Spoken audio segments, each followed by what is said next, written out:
কি গাইস, আপনারা কি আর্জেন্টিনা বনাম সুইজারল্যান্ডের খেলা কি সরাসরি দেখতে চান অ্যাপসের মাধ্যমে? আপনারা এখন খেলা দেখার জন্য কোনো প্রকারের টিভি প্রয়োজন নাই, কোনো প্রকারের প্রজেক্টর প্রয়োজন নাই। আপনারা এখন কিন্তু সরাসরি মোবাইলের মাধ্যমে কিন্তু খেলা দেখার সুযোগ আছে। মোবাইলের মাধ্যমে কিভাবে দেখবেন এবং সিস্টেমটা কি, কোন অ্যাপস প্রয়োজন, সকল ডিটেলস আজকে এই ভিডিওর ভিতরে বলবো।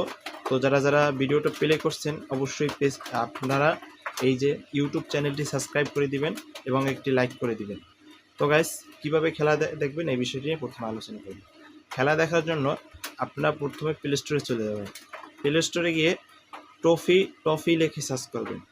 টফি অ্যাপসটা ইনস্টল করে ওখানে আপনি আপনার নাম্বার দিয়ে ওই অ্যাপসটা লগ ইন করবেন। তারপর ওখানে আপনারা দেখবেন যে বিশ্বকাপে খেলা দেখার জন্য অনেক অ্যাপস আছে, অনেক চ্যানেল আছে। ওখান থেকে আপনি সাবস্ক্রিপশন কিনে ওখান থেকে খেলা দেখতে পারবেন। একদম ইজি ব্যাপার, একদম ইজি। মোবাইল দিয়ে বিশ্বকাপের যতগুলো খেলা আছে সবগুলো খেলা উপভোগ করতে পারবেন। তো গাইস, আজকে এই পর্যন্ত বিদায়। তো যারা চ্যানেলটি এখনও সাবস্ক্রাইব করেনি চ্যানেলটি সাবস্ক্রাইব করে পাশে থাকবেন। ধন্যবাদ।